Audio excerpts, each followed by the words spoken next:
Thank you, everyone. Good morning, Singapore. Please, let's sit down. We only have 15 minutes, and our topic today is very irrelevant and boring, so we'll try not to take too much of your time with this world-changing mechanics. Quick introduction of my two friends and speakers here. We have James Tromans from Google. Fun fact, he is a self-defined, very boring guy. He spent all of his life studying and working in AI until ChatGPT became a thing. And then he came over to crypto. Welcome. Welcome to crypto. I'm happy to be Give him here. a round of applause for switching from AI to crypto. And we have Ian Braille from PayPal, who is defined as making poor choices. He went to ski in France with a broken foot. Is that correct? Is the foot okay now? Okay. I broke it 2 weeks before the trip, and I was like, oh, it's paid for. I might as well just go. Fantastic. Okay, talking about good choices instead. It's 2025. Obviously, stablecoins are the next financial plumbing. And two very large companies with tremendous distribution networks are getting into the stablecoin game. How do you do that? What are the challenges? What are the opportunities?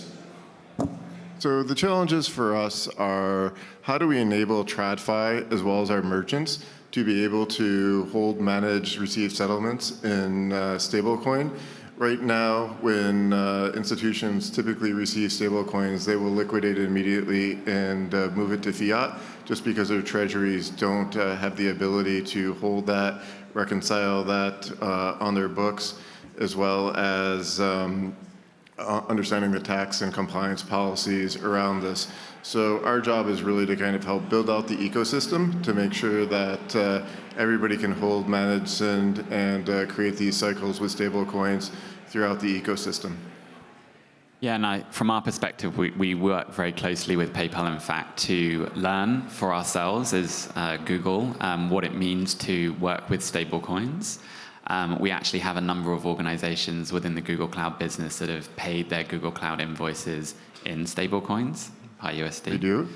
But I think it goes well beyond that, right? So as Google Cloud, we have thousands of organizations that are using us every single day, and many of those are interested in how they can pay their cloud bill in crypto and indeed in stablecoins. And so in order to take it beyond, as you were describing, liquidating into a fiat, having your treasury take the fiat, and it all looks the same from their perspective, obviously the next step is holding stablecoins, learning how to account for those on the balance sheet, and building the muscle that can make that possible. And from a Google Cloud perspective, that's something a journey we're on, and it's a journey that we're seeing a lot of our organizations that use the cloud platform on as well.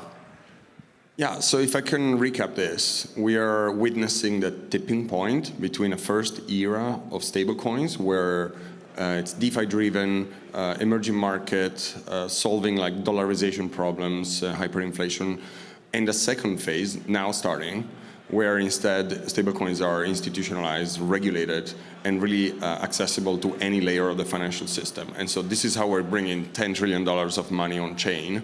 And your two companies, Google and PayPal respectively, can play a huge role in this.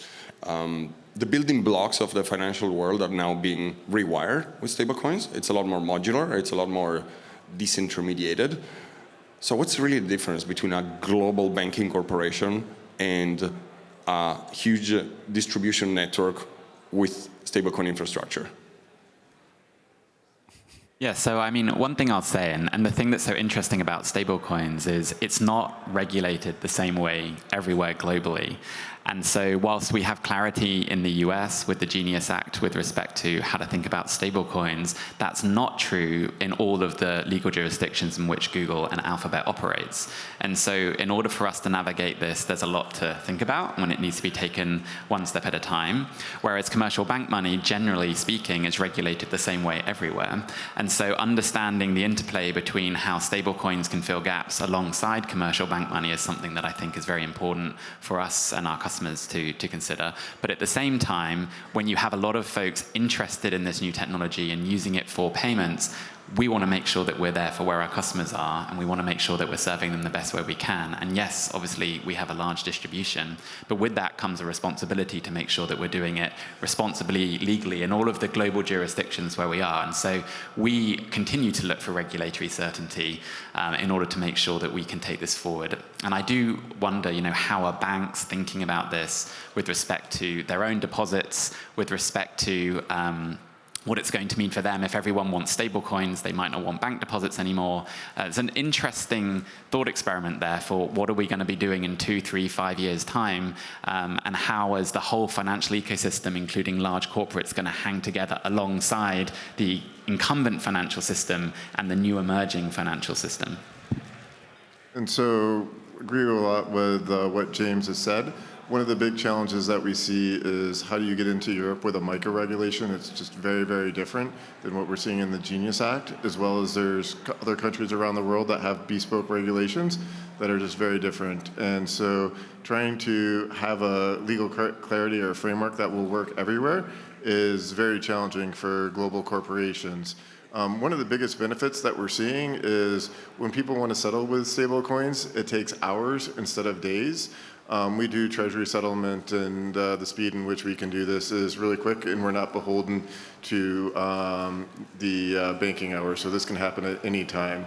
One of the things that we're really excited about is just being able to do this with remittances. So one of the big challenges you have with remittances in general is you have to do a lot of pre-funding, and that ties up a lot of working capital. With stable coins, you can actually go and fund on demand when the money is going across borders. It will also change how banks use the SWIFT system, where they're holding capital on hand for other institutions to be able to move this across accounts. And with stable coins and crypto, you'll be able to move the money as you need to across borders seamlessly, and just kind of freeing up a lot of working capital that's just being kind of held for distribution as needed through the banking system. As you say, stablecoins are now filling the gaps between the fiat rails. I think probably a good metric for understanding when the flipping happens and when the second generation of stablecoins really is through is when fiat will fill the gap between stablecoins. And yeah, well, look, when people talk about stablecoins and some of the benefits that Ian was just describing, I think a lot of those benefits are actually benefits of blockchain technology. The fact that you have 24/7 movement of value, the fact that you have, in this case, a fully reserved asset, generally speaking, that's very safe money. So that has a very clear value proposition, because you can't have a run on a bank where there's commercial bank money if you're using stablecoins, right? Programmable, all of these things. One of the thought experiments I like to play around with is, what if you give commercial bank money, so that's just the money most people are paid in, blockchain properties. So what if you could move commercial bank money 24/7? What if commercial bank money was on-chain and programmable? How do stablecoins then fit alongside that? And so right now in the public blockchain space, stablecoins offer a very clear value proposition. They're stable, firstly, and if you've been trading in a digital asset and you need to come out of that, you don't need to leave the blockchain ecosystem. You can move into a stablecoin, gives you a safe haven. The money's very safe because it's generally fully collateralized with short-term debt, commercial paper, that kind of thing. But if you had commercial bank money and stablecoins together on the same ledger, and let's go further, tokenized money market fund, whatever it might be, it creates a very interesting situation where stablecoins could be used as a clearing and settlement instrument because they're fully collateralized, whereas commercial bank money isn't. But commercial bank money could still be moving 24/7. Commercial bank money could still be programmable. And so I think that we're at the beginning of a journey. There's many more steps in that journey. I think stablecoins are going to have a lot of critical roles to play, but the role might change over time. And we're just at the beginning, so it's very difficult to understand how this is going to look in 5, 7 years from now when banks and the technology catches up at a larger scale. So one of the more interesting things that happens with banks with commercial money is they can lend it out at like a 1:16 ratio. And as people are going to stable coins and they're using that as a means of deposits, it's going to really be interesting to see how this actually changes the overall banking model and the revenue streams. it will make the overall financial system much more efficient, but there will be a disintermediation of traditional finance. And I think that really kind of scares the banks in general. We're seeing a lot of pushback against certain parts of the Genius Act in the federal government right now around rewards and other incentives to really move people to stablecoins. So it's going to be very interesting just from an overall regulatory landscape how these things continue to play out and evolve, just as people are worried about their revenue stream. So. Yeah, one use case today I see for stablecoins is in agentic payments, right? So Google recently announced 2 frameworks. One is called Agent to Agent, and another is called the Agent Payment Protocol. Agent Payment Protocol, we also worked with Coinbase, with X402, with the idea being that you could have 2 agents paying one another, and that could happen both on traditional heritage rails, for example, with a credit card, but for microtransactions where perhaps incumbent rails are too expensive, you can imagine agents paying agents in a microtransaction, and I think stablecoins are a really great fit for that right now. And that could be on any ledger, right? Whichever ledger the user or the builder prefers. And so if you have sub-cent or cent level transaction fees, you can unlock entirely new business models with stablecoins where agents can pay agents for things that aren't even happening today. And so the first consideration is an agent buying your shoes, but no one's really thinking about when agents are paying agents for small pieces of high quality information, creating whole new economies. And that would not be possible today without blockchain and stablecoins. So if agents then all of a sudden start realizing the risk profile of stablecoins versus risk profile of tokenized deposits, what would they do? Choose stablecoins or orchestrate a run on tokenized deposits? I think they would choose stablecoins at the end of the day because tokenized deposits can, depending on what you're actually tokenizing, can change in value. And there's a lot of benefit just to having everything dollar denominated, especially if you're tokenizing something in an area that has high inflation risk. So I think stablecoins will be here to stay for the long term and be used as the foundation for everything. People will go to ledgers or blockchains that will have very fast transaction speeds, as well as very low gas fees. Networks like Solana or Sui are known for being ultra fast and ultra cheap, and we'll see more of move to those as agent-to-agent payments pick up. Yeah, since you brought it up, the choice of which blockchain network to go settle and go move the money for large corporations or issuers that you are is not an easy choice because it's mostly infinite. There's a long tail. You can just go everywhere. You're going to have to make choices and pick winners.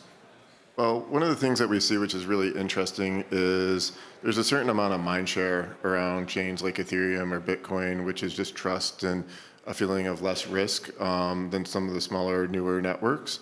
Solana, I think, just has some really interesting properties, especially with confidential transfers. So if you're using this for payroll or you're using this to pay vendors, being able to use a feature like that built in obfuscates the amount of money that you're sending. PayPal has paid Google their GCP bill with this. If somebody would be able to go back through and do some financial engineering and seeing how much PayPal was actually paying all of its vendors, that's information that the street would love to have. Or, how much I was paying James or Andreas like every month for their salary.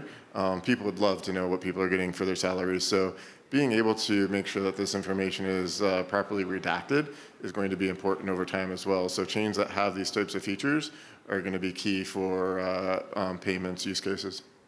Yeah, no, I agree. I mean, when you send a payment today and you ask your bank to wire money somewhere domestically or internationally, you probably aren't aware of the core banking software that your bank uses, and you're probably not aware of whether they use ACH or some real-time gross settlement system. Like, you're completely abstracted away from this, right? And as you should be. They're implementation details. You're a user, you don't care. I think it will be the same way with blockchain, right? Why would you care as a user, especially if you're a corporate business user that just wants to, move money out of your money market fund, make a payment to another corporate who's going to put it back into a money market fund somewhere else, and their treasury teams are going to work on that. You shouldn't need to know exactly how that's happening under the hood from your bank's perspective or from your provider's perspective. And so I think the technology isn't all the same. I think it's a great point about privacy and privacy enhancing technologies with respect to blockchain, because you cannot allow your competitors to see how you're spending money and what you're buying. So they need to reach a certain level of feature parity with the existing system. But after that, assuming we have a number of options there, then it's going to be about cost, it's going to be about network effects, it's going to be mainly about liquidity. So if you had to choose 3 networks you can settle on today, assuming that you have limited engineering resources and liquidity, which 3 would you choose? Well, many of the networks are Google Cloud customers, so we have many great customers. I wouldn't pick 3, but a cheat code there. Yeah, exactly. But no, I think trust is an important part, and so organizations are going to lean on the networks which they have the best uptime, the highest resilience and availability, and the lowest amount of volatility with the native token that they want to trade. I'm going to second what James said. It's really not up to us to be really picking winners over the chains. It's going to come down to what is the risk policy of an organization, what is their comfort with using different chains, what are the security models, how quickly is it going to resolve, what is the cost, what is the liquidity on that chain as well. Once you get that stable coin over there, can you convert it into a different asset? Can you off-ramp it? So there's going to be a lot of different properties that are going to be important for moving money around. That's actually one of the biggest things for growing stablecoins is making sure that you can move this between different trading pairs of assets as you're going around the globe to make sure that money is readily available for everybody. So those will be the things that drive adoption on the different chains. Thanks for sharing your ideas today with us. It was a pleasure to have you here. Thank you. Thank you for having us. Cheers.